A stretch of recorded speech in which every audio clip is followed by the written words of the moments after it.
Everybody, welcome to another episode of the Fair Chase Podcast. Before we start this episode, we're going to again take a little time to thank a little bit of the people who help make this show possible. First up is 2O Gear. It's a new brand that we just started partnering with. They make awesome high-end technical hunting clothes, camo. And so they're based in Michigan, and new company. We've tested them for months. I tested them in the whitetail season last year. Great merino base layers. Yep, great awesome merino shells. base. Awesome new pattern. A great system for going out west, but we'll use it a ton in the whitetail woods too. So really excited to work with them. 2ogear.com. Go check them out. Next up is Worldwide Trophy Adventures. It's an awesome, basically, connection to outfitters all over the world. So as a lot of people know, good hunting ground is really hard to come by. And oftentimes the best way to ensure that you're going to get in a good spot, or maybe you need to legally have a guide, is to go through an outfitter. Mm-hmm. And so, as you might know if you've heard us before, we've had good experiences and bad experiences with outfitters. Which means, in order to ensure you're going to have a good experience, you have to do a ton of research, you have to talk to people, it's just a lot of messing around. Worldwide Trophy Adventures, or WTA, does a lot of this work for you at no charge. So by booking your trip through WTA, you can rest assured that you'll be in a good location with a reputable outfitter that they've certified and endorsed. If you're looking to book a trip of a lifetime like I am, just headed to a moose hunt here through WTA, you're going to want to check them out. Go give them a call. Actually, I have the number right here. It's 1-800-346-8747, or check out their website at worldwidetrophyadventures.com. All right, so we love Trophy Line. They offer more than just saddles. Believe it or not, they have their own climbing sticks. They've got platforms. They've got a ton of extra packs. gear. They've got packs. They've got everything. Knee pads. Everything that you're going to need to be a saddle hunter, they have it. So if you want to start saddle hunting this year and get into the game like everyone else and really love hunting even more, go to Trophy Line, check it out, use the code TFC10 to save yourself 10% on that purchase. We're big bow hunters. Sights, quivers, stabilizers, those kind of things are really important if you're going to have a deadly setup. And so we've tried a lot of different companies in the industry, and we've kind of figured out that we really like Redline gear the best. So we are shooting their torch sights this year. It's a really cool sight. There's a lot of good micro adjustments you can make. You can customize a lot of the stuff on there. Really make it your own. The chargeable USB rechargeable light is really sweet. Cool.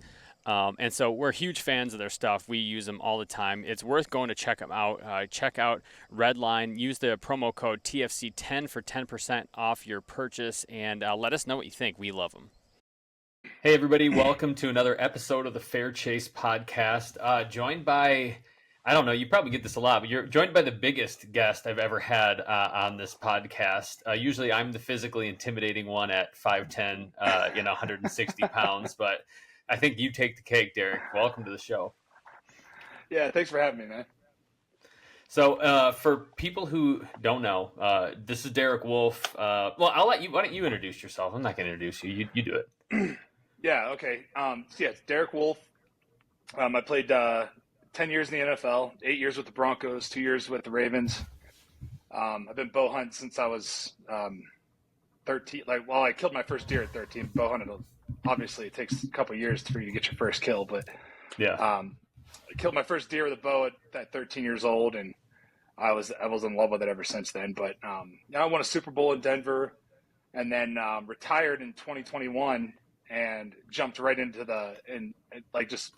my next dream was to be able to chase big game, and whitetail's my favorite, but I just always dreamed about hunting big game out west. So I just jumped full bore into that.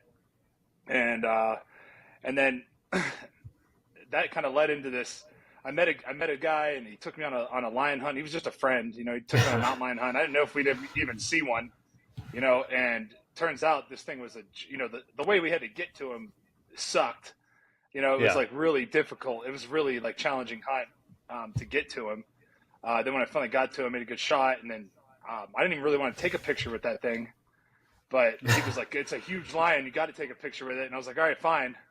I was like, "Just get me off this mountain," and I took a picture with it, and had my wife clean up the blood in the picture, and then we posted it, and that just turned into this whole, it blew up, and ever since then, it's just kind of, which is it's great, because it gave me a platform to kind of bring awareness to this situation, because if you're not aware, right now they're trying to propose banning mountain lion and bobcat hunting here in Colorado, which is silly. So I'll actually, if you're in the Denver area on December 6th, that evening at Mission Ball, I think it's at Mission Ballroom, I'll be with Steve Ranella, and we're going to be talking about some of those things. So it's like a live show. So, but cool. Yeah, that's kind of the short gist of who I am, I guess. I played football for a long time and got to hunt every now and then during those periods, but obviously your fall is pretty much engulfed in football. I really had to I couldn't really do it full time until I got to Baltimore, right? So when I got to Baltimore, it was COVID.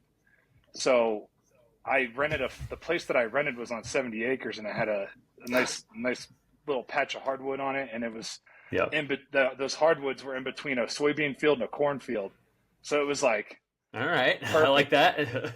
Yeah, and bedding in there and Maryland stuff. Maryland is super. I mean, it's really fun place to hunt deer because you can tag 3 different bucks. You just can't do. You can do 2 with a bow, 1 with a gun, or 1 with a bow, 1 with a gun, 1 with a muzzleloader.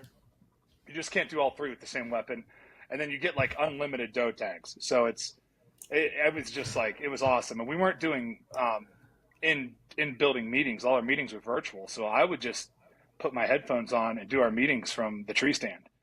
I love that. I hunt from a tree saddle, so it was perfect. I would just set my phone in my bino harness and have it sitting right here, so I could see what they were talking and hear what they were talking about. I went to law school. I studied often turkey hunting or deer hunting in the blind.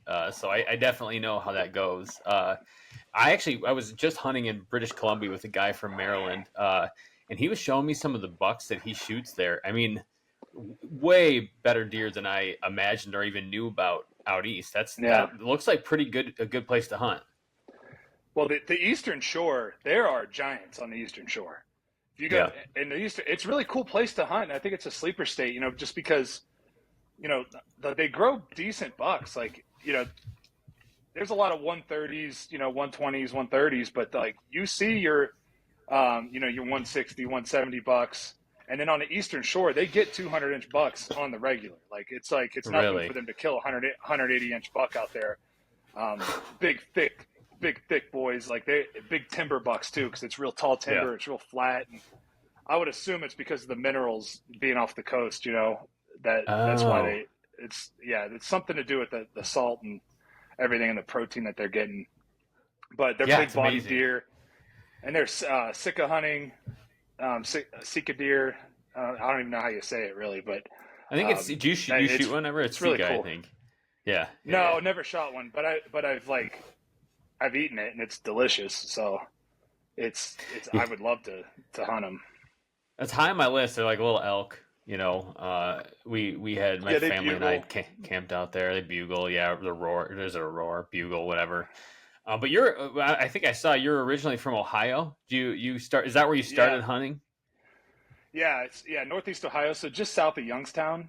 My town is really the town that I'm from is really where Pennsylvania, West Virginia, and Ohio all 3 meet right there.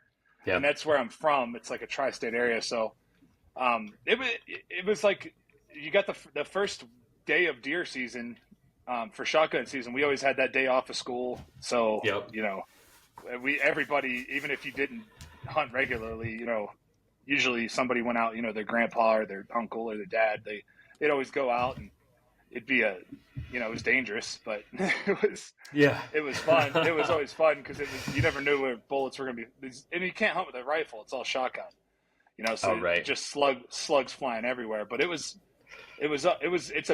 big in the culture there. And then now I actually went back there this year and was able to get a buck.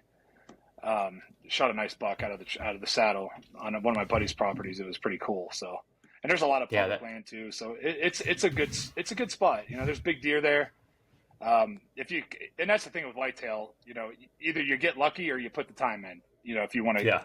if you want to be able to kill a big buck, a big whitetail, it's like a waiting game with those things. If you want to target one, and unfortunately, I haven't had the opportunity. I haven't had the opportunity to like put that kind of time in there where I can go spend, a whole month, the whole month of November hunting one deer, or a whole season hunting one deer. It's usually like I'm in and out.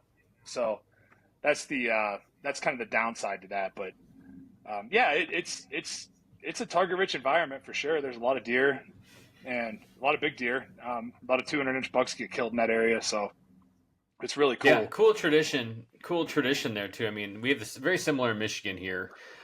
Like school off, opening day, growing up, everybody and their uncle and their grandpa and dad and everything head up. For us, you head up north to deer camp, and you hunt and everything else. So that's cool. Yeah, and it's like it's turkey and whitetail, right? It's like you get turkey and whitetail. Those are like my two. If I can only hunt two animals, for the rest of my life, those are the two that I would choose. I love it. They both eat really good, and they're both fun to hunt. And, especially with whitetail. The hard part about, big game out here out west, I explain this to my wife all the time. She's like, well, why can't you just do it now? And I'm like, because it's not in season. You don't.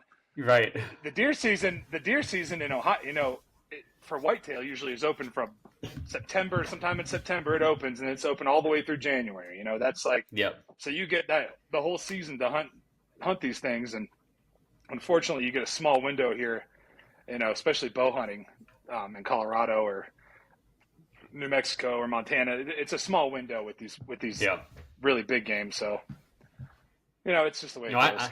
I like that I definitely appreciate that about hunting here. You mentioned like spending a lot of time or get lucky. Like I actually bank on both. I try to spend a lot of time and get lucky because that's kind of the extra help I need. But I mean, we've got the similar, our season's October to January 1. And so, I mean, that's a long time to either be bow hunting, or for us, it's like there's a line across the state. So below it, you have to shotgun. Above it, it's rifle.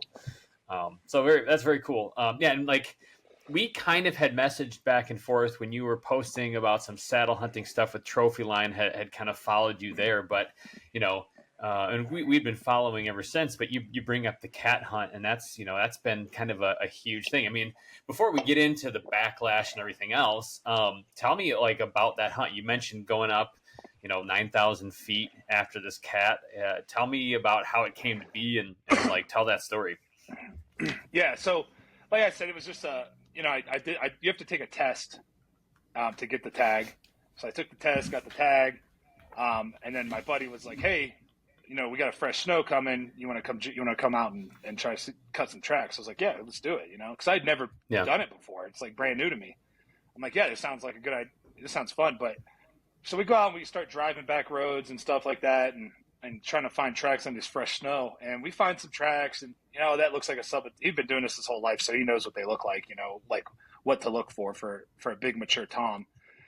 So then we end up going down. We end up finding some good tracks, and we follow the tracks over across the road, and up under the trees there's a full grown 4x4, like probably like a 4 or 5 year old mule deer dead under there, half eaten.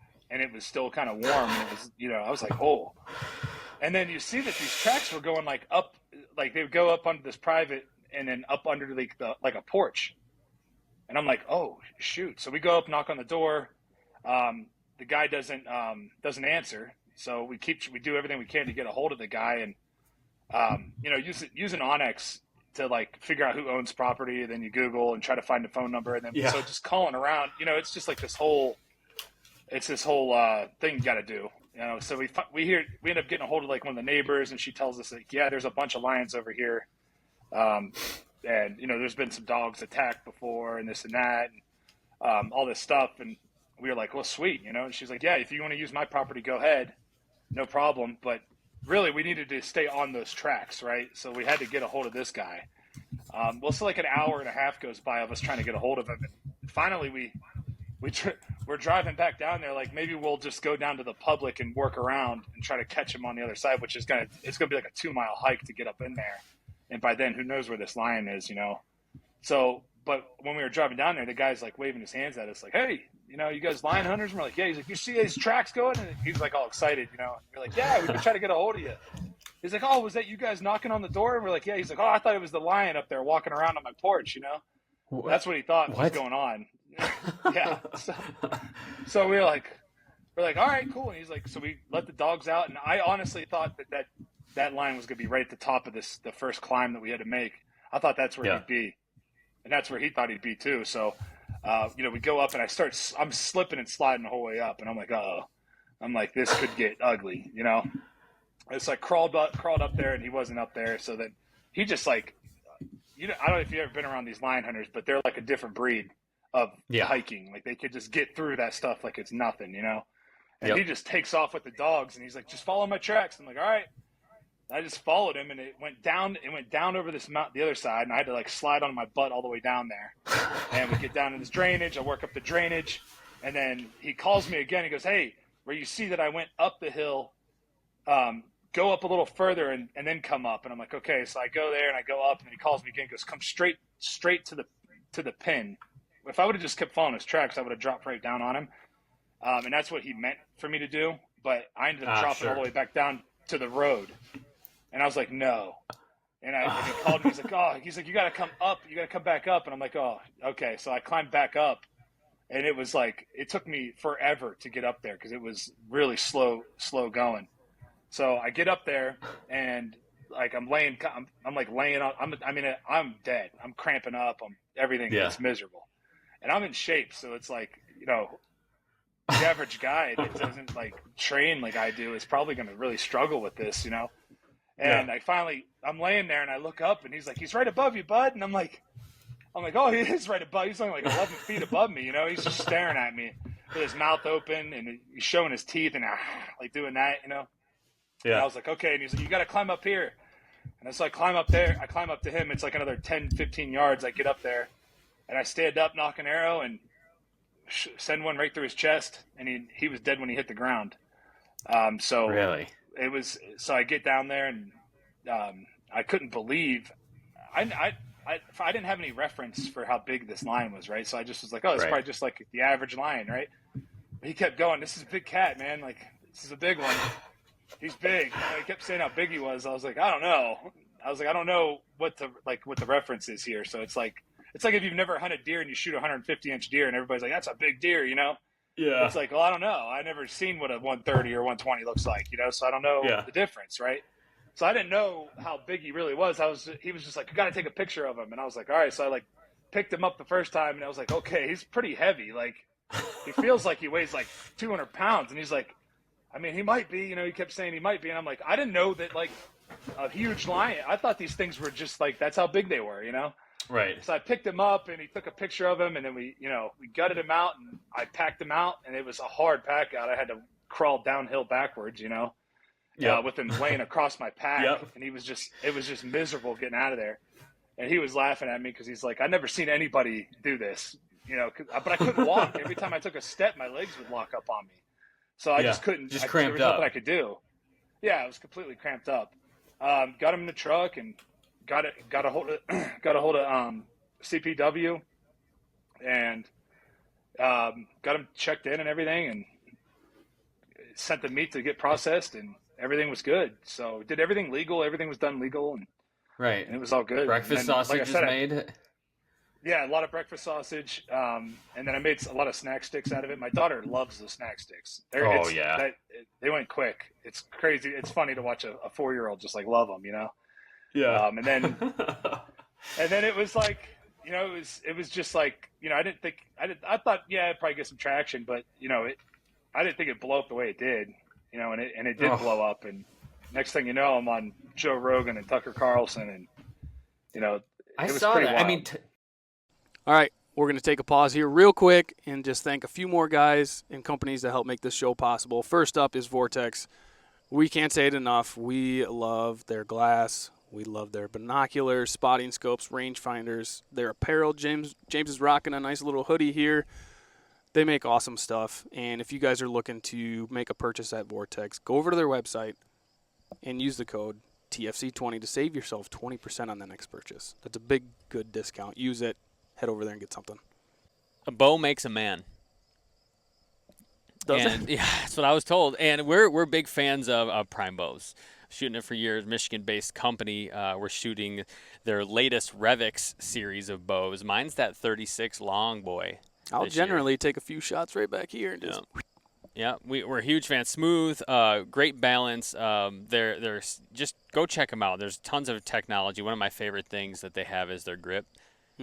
Space age technology keeps your hand warm even when it's cold.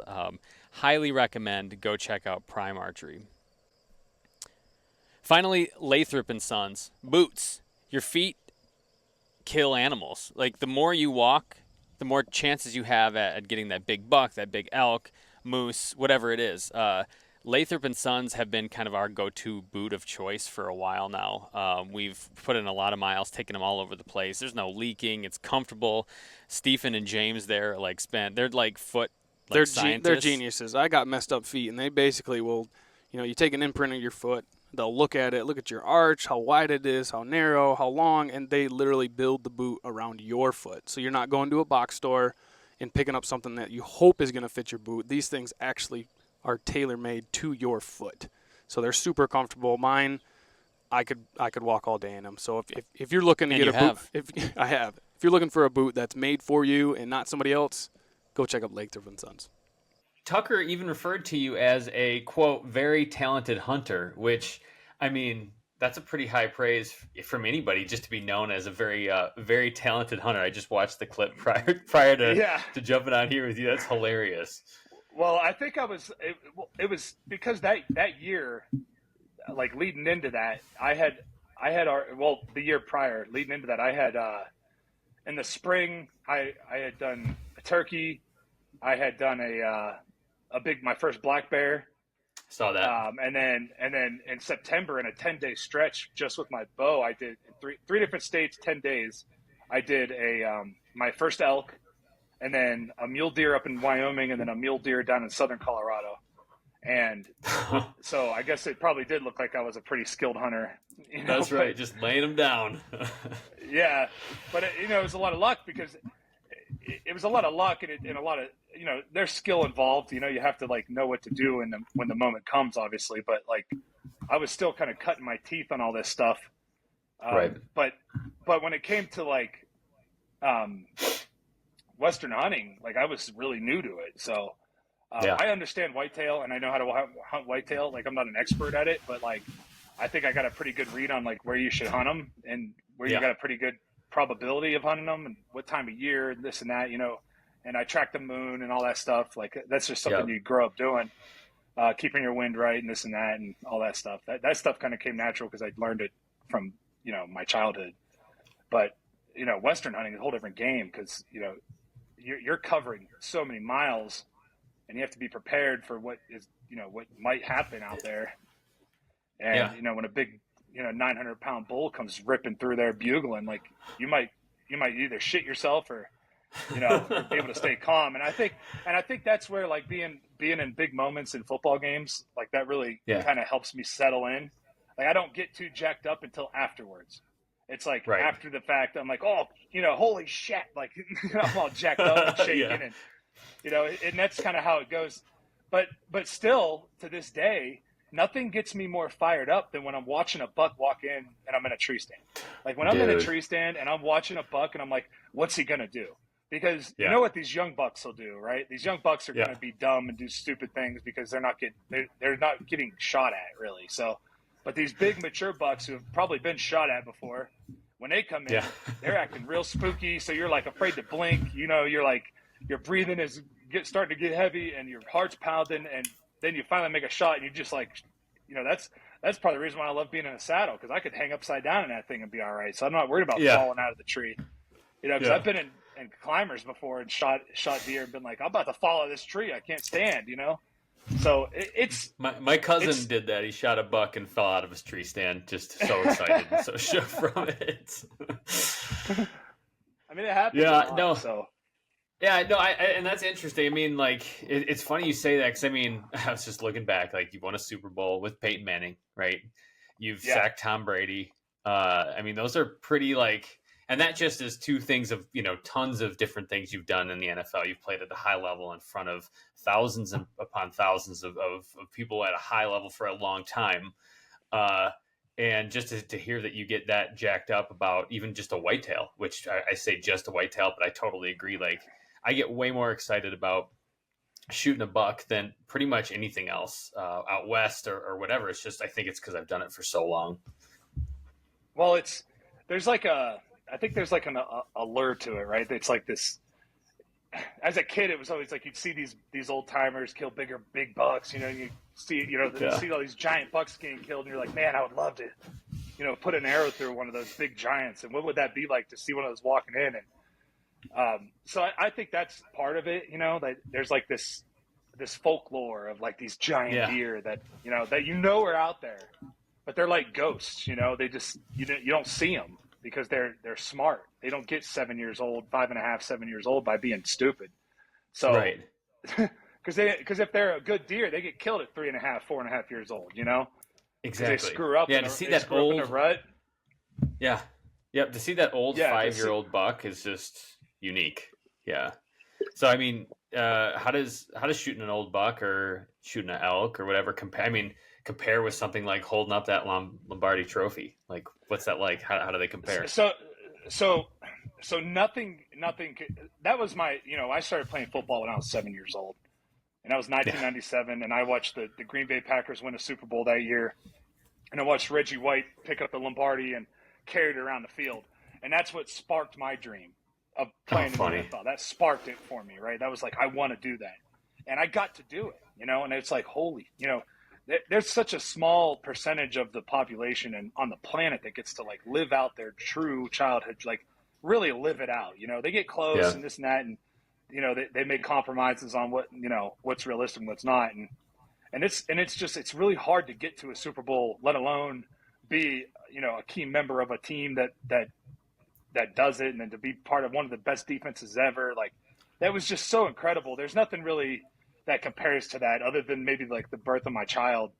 That's pretty close there, but still to like live out your childhood dream.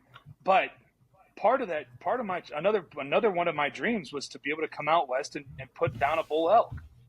Like, that was always something I dreamed of doing. And I honestly didn't really think it would ever happen, because it was just like, I didn't understand. Once I got out here, like, I wasn't putting in for points because I didn't understand it. And I was like, I don't know what I'm doing. Right.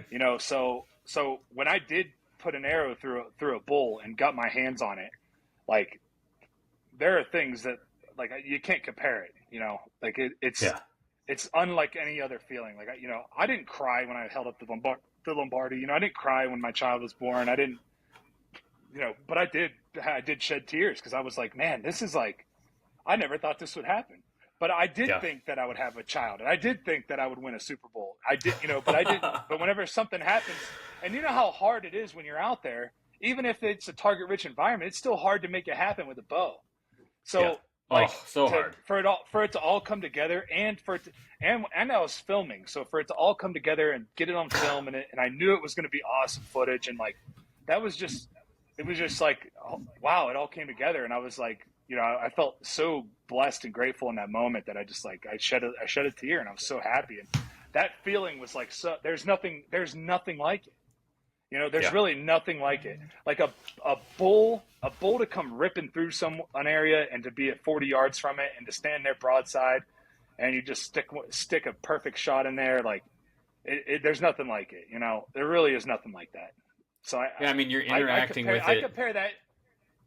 I compare that to, like, all right, so there was a game we played the Patriots in an AFC Championship game, and it was a really close game against Tom Brady, and I had like really just hustled my ass off on this play, got a big sack, and I stood over him and howled.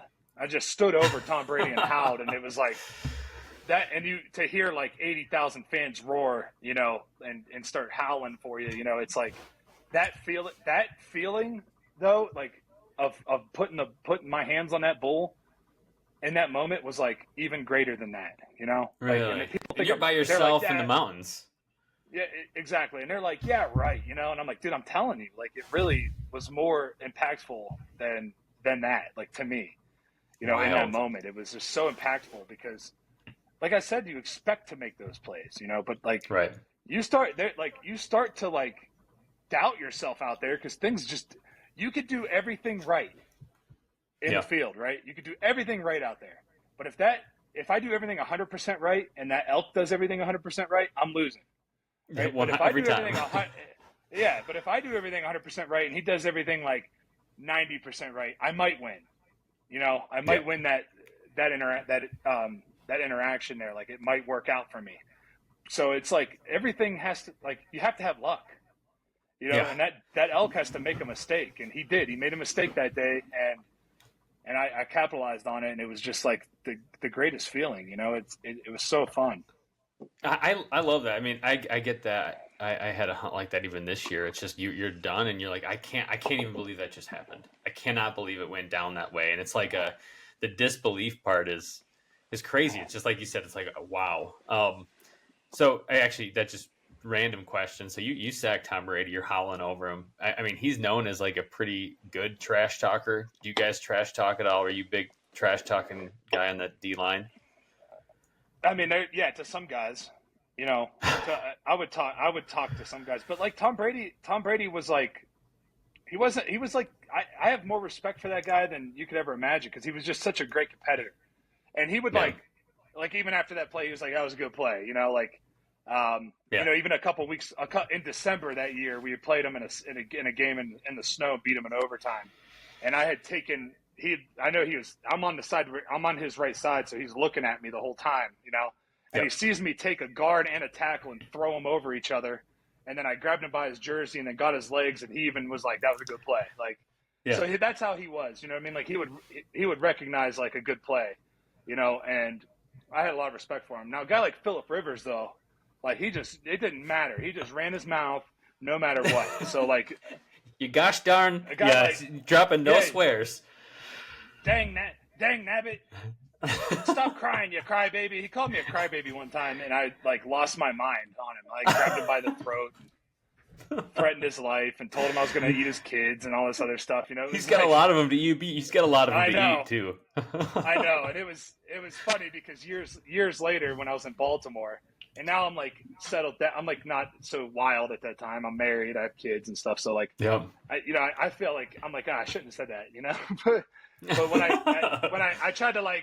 I knew it was going to be our last time playing against each other, and he was going to retire and this and that. And, I tried to like talk to him, and he still was like looking at me like sideways, He's like, dude, something's wrong with you. You threatened to eat a guy's kids one time. I mean, but that's part of football, I would imagine. On. Yeah. Like you're telling me that's the first time you've had that. I feel like, isn't that a Mike Tyson? Isn't that Mike Tyson said that eat your children or something like that? Like trash talk. Yeah. And that's part of sports. And that's the thing. That was the thing before games. I would watch videos of Mike Tyson because I could relate to him because in those moments, like right before you like step on that field, like there is like a sense of anxiety and like doubt that kind of will kind of like try to creep in, and you have to. And he talks about that, how he was like, I was scared to death but walk into the ring, but once I stepped in the ring, it was like, now you're in my world, and I felt that same way, like walking down the tunnel, like before a game and like running out. Like I was like, as soon as my feet touched that field, though, it was like, now you're in my world. Like now I'm going to drag you to the depths of hell and make you suffer. It's like, I'm going to punish you for even thinking you can come out here. That was like my mindset, at that time. So it was, and that's why it's so different from hunting because like I'm in their house. You're in their house, right? So like I try to explain this to people that don't hunt. I'm like, look, this is like somebody walking into your house that you've lived in your whole life, right? You've lived in this house your whole life. You can walk around here in the dark. Like nobody turns their lights on to walk to the bathroom and take a pee at night, right? Right. So this is where like, to go. This is, you know exactly how to get there. Like this is like somebody walking into your house at night, and your way around, and them trying to sneak up on you. It would be no problem. It would be no problem for me to like handle that situation at my home, right? Yeah. So that's where like the challenge is, right? You're in their house, so I don't know, man. I just think that it's like the greatest challenge, especially with a bow. And I've actually started picking up rifle hunting this year. So I did 2 rifle hunts this year. One, I was with the Born and Raised boys up in Oregon, and that was awesome. Oh yeah, We did a bear.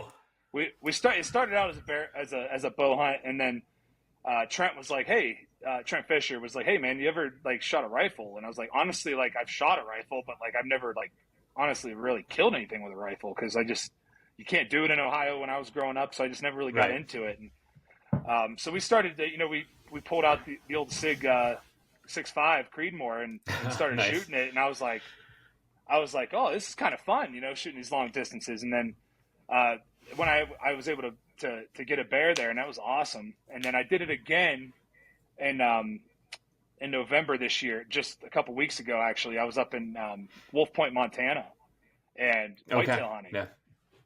And I was able to put one through a big mature like 6.5-year-old buck up there. It's really cool. So I was like, man, this was kind of like it's just a whole nother thing. Like I'm not into like shooting them really far away because I don't trust myself that with that kind of shit. I don't practice enough.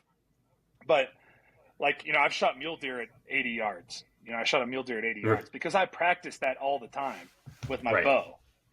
So I feel comfortable. But to reach out and poke something at 400, 500 yards with a rifle, I'm not comfortable with that, and I think there's like, you have to be ethical if you're going to be out there. No, I totally agree. You don't want to wound something and make them suffer. Yeah, we've had similar things. I mean, Michigan grew up rifle hunting and bow hunting, but most of our shots, I mean, it's all swamp thick, hunting habitat. So like the longest shot I had taken maybe 200 yards until I started hunting out west, and that changes everything. And you have to think about rifle hunting very differently, and so that's been strange for me. So circling back to the cat hunt. Prior to this, I just searched Derek Wolfe hunting, and 2 interesting articles popped up. The first was a Denver Post article that was really fact checking you, which is hilarious because they're acting like what they were talking about was fact checking whether the cat you shot actually killed dogs, and they were saying, well, we're not really sure, can't really prove, which has no bearing as to whether or not you were allowed to do that. But what I found was really hilarious was TMZ cleared your name. They ran an article that said you followed protocol. So I mean, after reading about DL Hughley, an article about him, they posted about you, and so you've been officially, I think, cleared by TMZ. So I hope that makes you feel better about the hunt. No, I felt good about the whole time. They can't bother me. I did everything ethically and legally, and it was a good hunt, and everything was good. Everything was done legally, so like it shouldn't matter. It shouldn't, but cat hunting, predator hunting in general, coyotes fall into that. Wolves, man, fall into that. Even bears, which you've done a bit of. It looks like, we did a bear hunt behind dogs a couple years ago. And even the hunting community gave us, a lot of crap for it, right? And so it's cool to see that you're kind of advocating for some of the cat stuff. It sounds like you're doing that in Colorado up here with coming up here in December with Steve Ranella. Like that, they talk about that as kind of the gate, like guarding the gateway animals to limiting hunting. Right, starts with things like bear hunting, starts with things like cat hunting. It's an emotional issue, which is always strange to me because you're eating it. You're doing oftentimes with predators, you're using actually more of the animal than you would with a deer. I mean, you get the cape, you get the skull, you get to eat the meat. If it's a bear, you're rendering down the fat. You're doing all the same things. Yeah. It just looks different, and it eats different things, and suddenly that makes it problematic. Yeah, here's the way I look at it. Right, I love hunting deer and elk. Right, so. Yep. To me, predator hunting is like paying taxes. It's harder than hunting a predator is harder than hunting any other animal, right? Yeah. Like you're hunting an actual, like an alpha apex predator. Yeah. Those things are hammering deer and elk populations, hammering them. Yeah. Like they are out there hammering these populations of deer and elk. So if you think about it, right, it's like paying taxes. Like you're doing something good. Yeah, you're not out there trying to kill like little cubs and females and this and that. because you still want a healthy population of all animals, right? We love these. I love these animals just as much as the next person. I'm not some psycho out here just killing everything that walks, you know. Right. But at the end of the day, if I don't like pay my dues, right, and go out and kill a mature tom, which a mature tom is getting rid of a mature tom in an area is good for that cat population too, because those mature toms, just like mature bears, boars will do. Boars will kill their cubs to get female. They'll kill cubs because it's competition, and they want those females to go back in the heat. So that's like I'm doing something good, you know. And it's if you take the emotion out of it and look at it from a scientific level, and look at like the North American conservation model is the gold standard. Like there's a reason why we've brought turkeys back from, like, it looked like turkeys were never going to survive, like exist again. People thought they were going to go extinct, and now they're everywhere. You know, it's the same thing with, you know, it's like if you do it the right way, you can have a great population of everything. And like what you said about other hunters given, here's the thing, man. Like this group, there's a whole different group of people that are trying to take all of these rights away from us. They don't want us to hunt anything. They don't want any of it, right? Because they hate it. Like there's something about it that they can't stand. They hate it. They don't want to even eat meat. They want the government to control what they can eat and what they can do and all that. Like it's like what are you talking about? You know. Right. And so for me, if we're as the hunting community, like we have to put our egos aside here and stay together, because it's like anything else, right? It's like what do the wolves do to take care of an elk herd? What do? They separate them. They keep them separated so it's easy to pick out the ones they're going to kill. That's what they're doing to us. They keep us separated and arguing over stupid things like, oh, I hunt traditional. Oh, well, you're not traditional enough because you didn't build your own bow. It's like, who cares? I don't care if you like to hunt with a crossbow, a rifle, an air rifle. I don't give a shit. Right? We're all hunters. And we have to stay together. Like we have to put aside our differences here and our infighting and work together, or else we're gonna lose. Right? We will lose. Like they have hundreds of millions of dollars backing them, and they have politicians, and they have they're pretty organized over there, right? So as hunters, we have to stay together on this and stop worrying about the small things, or else we're gonna lose it. And that's just my take on it. So I feel like a little bit of responsibility there to kind of try to bring awareness to that and keep us together, you know? No, and you've done a good job. I mean, like you said, you get a lot of attention after something that you were not looking to get attention for. And so to at least respond that way rather than saying, screw you, kind of disappearing and, you know, which happens, you know, this regularly happens. Hunters will shoot something. You get in a big pissing match and you kind of paint hunting in a bad light and you're gone, right? And so it's like for you to stick around and keep talking and speaking out about the importance of it. I mean, like you said, predators are hard to hunt. Like if you've ever been out deer hunting and you had a coyote roll through, those things almost instantly know you're there. I'm 0 for 2 this year on coyotes while I was deer hunting. You know, one I sent it over the back, couldn't get him to stop, and he entered my sphere of hunting influence, you know, like the 50, 60 yards around me where I'm influential on the game around me, and instantly knew. Wasn't downwind. He just knew something was up. They're not easy to hunt. And they do have a significant impact on wildlife. You know, the common thing people talk about is like, you know, mountain lions are they just kill. Sometimes they don't even eat what they kill. They'll kill it and let it go. And, you know, I've heard people describe that as like a bloodlust, but I actually just read this the other day. What they're doing is cats for the longest time would have a kill and they'd be hounded by wolves who would come and steal the kill. So what they'd start to do is you kill and you cache a body behind for the wolves to eat. And so they kill a couple, right, by the time they get even their own meat. So and that 200-pound cat is laying waste to a lot of big game, a lot of young animals in the spring. Bears will do the same thing, right? So you're impacting a whole lot of population just by, you know, kind of having a conservation mind and approach to hunting predators. Right, exactly. You know, it's that simple. You're doing good. You're doing something good for the population in the whole area. So Yeah. I don't know. You're never going to change their mind, So it's like No. we Nope. have to stay. We have to either decide to come together or we're going to lose, because that's just the way it goes. If we don't come together, we're going to lose. Right, and you got to stick together. I think the only way to convince anybody on hunting, or maybe the best way, arguing never gets anybody to change their mind. You never No. debate someone at the end. They're like, "Oh man, you're right. I was so wrong. I'm changing my whole outlook." It's like, to get someone to think differently about hunting, in my opinion. And this goes with whether you're sharing your faith with somebody or your whatever. You have to have an experience with it.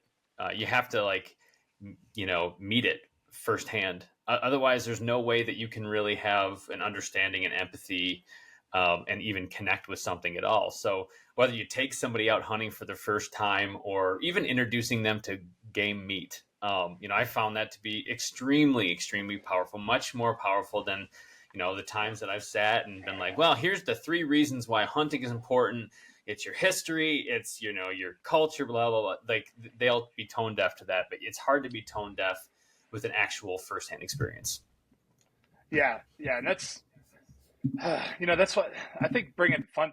So here's something fun that I'm going to start doing, starting next year, because a lot of people on Instagram and on my YouTube channel, the Wolf Untamed YouTube channel, they'll reach out and be like, "Hey man, like come hunt, pick an animal, come hunt with us, this and that. Like, we would love to have you come hunt with us." And I'm like, I can't do them all the time. It's like hard to just go do that. So to me, I'm like, let's make it fun, right? Do you remember Pimp My Ride? Yeah. Oh yeah. Yeah. So I want to do that but it's going to be called Pimp My Hunt. And hopefully nobody steals this idea before I do it. But, I'm starting to put it in the works now. But what I want to do is I want to vet, we'll vet somebody and make sure it's like a legit person, like they're not some psycho, or some weirdo, but, we vet somebody, and I'm going to get all of the sponsors and everything. And we're going to put together a huge package of, a new bow, new arrows, new broadheads, new, maybe a new rifle, a new shotgun, new camo, new boots, new packs, new tree stands. The list goes on. We're going to bring a huge package, and we're just going to show up unannounced and be like, "Hey, we're here, man. Like, let's do it." And I think it's going to be easier to do this with like turkeys and ducks and upland birds and whitetail, stuff like that. Where we'll show up and we'll film it and we'll do a hunt with you, and we'll do that like once a year and see how that goes. And I think that'll really take off, and that'll really like. I know that's not bringing like a new hunter into it, but that's a way to get people watching and seeing like what it's all about, right? Because to me, the best part about hunting is the camaraderie. Like, that's my favorite part about a deer camp or an elk camp or any of that, is the camaraderie that goes along with that. And everybody's kind of out there for the same reason, and it gives you that locker room vibe that you miss, of just busting each other's balls, giving each other a hard time. And it's like, the great part about hunting is it's so inclusive that anybody can do it. Anybody can do this. Like, this is for everyone. It's not like for a certain person. This is for everyone. And we have so much state land and state game land that, everybody should be able to do this. So that's what I want to do, is bring awareness to that and open people's minds to it and have fun with it. No, I like that a lot. I mean, it's not the European land-owning elite that get to hunt only anymore. I mean, it's not the king's deer; it's our deer. We can go hunt. Exactly, and that's what they're trying to turn it into. That they are. They're making it. So they're trying to make it a rich man's game here, and I don't like that. I don't like that idea. I want the average guy to be able to go out and hunt. Be able to go, because there's something about being able to go out and provide that meat for just your family, right? Like, there's a sense of accomplishment that comes along with that. We're coded for that. We are coded to do that as men, So like, as a man, to be able to go out and harvest an elk or a deer, or a turkey or some ducks or whatever, and to be able to serve that on a plate to our kids and our wives and our friends and our neighbors and all that stuff. Like, there's something about that, and it's a sense of community. Like, even my neighbors around here, none of them hunt really. And, when I bring home a bunch of meat, I'm like, as soon as I see them, like, "Hey, you want some jerky? You want some meat? Like, you want some?" Yeah. I'm not giving up my good steaks, but I'll give them some ground meat. Like, Yeah. Yeah. Yeah, you got to keep the tenderloins and the back straps. That's for the family. Yeah. That's That's for us. Oh, that's funny. So I actually got to ask that did your cat make book? Did you get it measured and everything? No, I didn't. No. I've never do that stuff. I don't. I it's never not even important have to me. either. I just feel like I have to ask always. Yeah, I've never had any it's of not- my animals scored. Me either. But you know why? Because I think you're nothing against it, but to me, it does the animal an injustice, right? Because like I have measured a deer once that I was like, man, I think this is a big deer. Like I'd like to measure him, and he didn't measure it close to what I thought he was. But like I thought it was a huge deer. So. Yeah. I don't know. And you were excited about it. That's what I'm saying, man. Who cares how big it was? Who cares? Yeah. He got you fired up and you got your heart thumping. That's all that matters. And you were able Can't to beat harvest it. him, and it was a clean kill and everything. Like that's what it's about. And you have to share it with your friends, and that's what it's about. So Yeah. it's not about the score, And even with trophy hunting, right? I think trophy hunting is great for I call it selective hunting. Yeah. I think it's selective, right? You're being selective on what you shoot, right? Like, what do you want me? Would you rather I just walk out there and shoot the first buck that walks by me? It could be a little Right. one, it could be a big one. Who cares?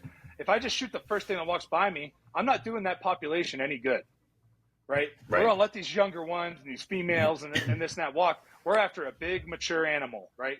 Nothing just goes to sleep and dies in the wild. Nothing.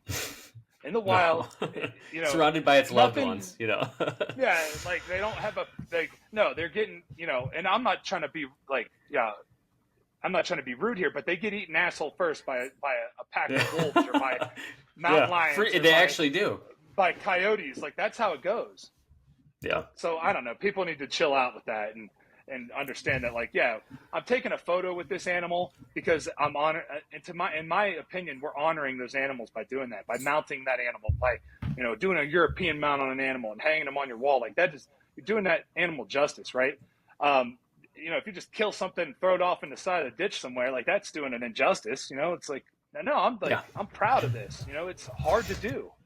It's hard to do, and you sit there every time. I've got it in my main room. I've got a bunch of stuff hanging on the wall. But I got a moose on the wall. I look at that. I think about it. I think about the trip. I think about, an incredible kind of religious experience I had on the side of the mountain right before killing the bull. Like these things are all part of hunting, and they're what makes, hanging something on your wall that was dead, that was alive and is now dead.